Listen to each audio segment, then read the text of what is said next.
doing a good job at times are very difficult circumstances. I know we have achieved a lot in many ways, and failures are there, and mainly due to influence peddling by some of our own colleagues. We have very many good cadres in the health sector who are willing to work, as the RSS put it, with or without allowance, because the work of a health worker touches on life, almost similar to security work, to save lives. And when you regress, people will die when you are sick, which is very unfortunate. So it's rather let's put cadreship and love for our work ahead of every other thing. That way we are likely to achieve a lot. And by the way, the powers that be are seeing us. They see what you do. And they know who really deserves. They know it. Things may be difficult, economic situation may be difficult, but people are seeing who deserves something. But before you show that you deserve it, it may be difficult to tickle someone's mind to say, please, first priority goes to health. So let's be mindful of that. And Dr. Atala put it rightly. We are dealing with our own people anyway. So if we are not doing the right things, at the end, it actually comes back on us. It falls back to us. We suffer the consequences.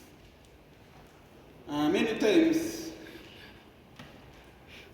people tend to mistake that security is about this physical protection of property and lives. But incidentally, security is wholesome. If you are not eating food in the house, there is insecurity already. If your vehicle is not moving in a good road, the next thing might be an accident. See that? So security is wholesome. On many occasions I've interacted with the director of the regional referral hospital. And I think one time I called the human resource. I didn't have time, I wanted to come there personally to ask a few data. We are not witch hunting. We want to help improve situations for ourselves so that things are better. That's our major role. Where are the loopholes? Where are the gaps? Where do we fail to make things better for service delivery? Because one of the roles we perform is to ensure that all services are delivered as they're supposed to be. The planned activities must be implemented as planned. Where there is diversion, we shall come in. But for me, I have an approach. My first line is to go either to the CAV, who is the head, or the DHO, and I ask, what is happening? Why is this not going according to plan? Can we solve it within ourselves and ensure things are perfected, just like Dr. Tara was advising? Can we sort out some of these things before they go far? Because at times they even sanction and don't now give certain resources because of failure to what? To handle them well. I think Carl knows there are some sectors. If the resources were not spent as expected, they will withdraw and to not come back to the district for very many years to come. And it's not exclusive to all the other departments like which the cow monitors. Although he also monitors the health department, but in health it also happens. In case certain resources are not utilized as planned, they can be withdrawn and you will not get them back. So what we normally do is to really monitor whether these resources sent by government. Government is doing a lot in terms of sending resources for certain activities. In terms of infrastructure, they are also doing. It is true, there may be shortage.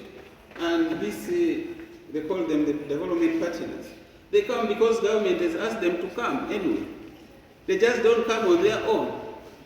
Government knows its shortcomings. That's why they say let the development partners also come and support us. It's an initiative meant to ensure that we fill the gaps. So when Chairman mentioned that Rice Northland came to help, to give a helping hand, we are all happy that they have done the right thing and they did it to conclusion. Because many times, government does send resources for certain activities, but they are not done to conclusion. But these other NGOs or development partners, they monitor their plant activities very critically.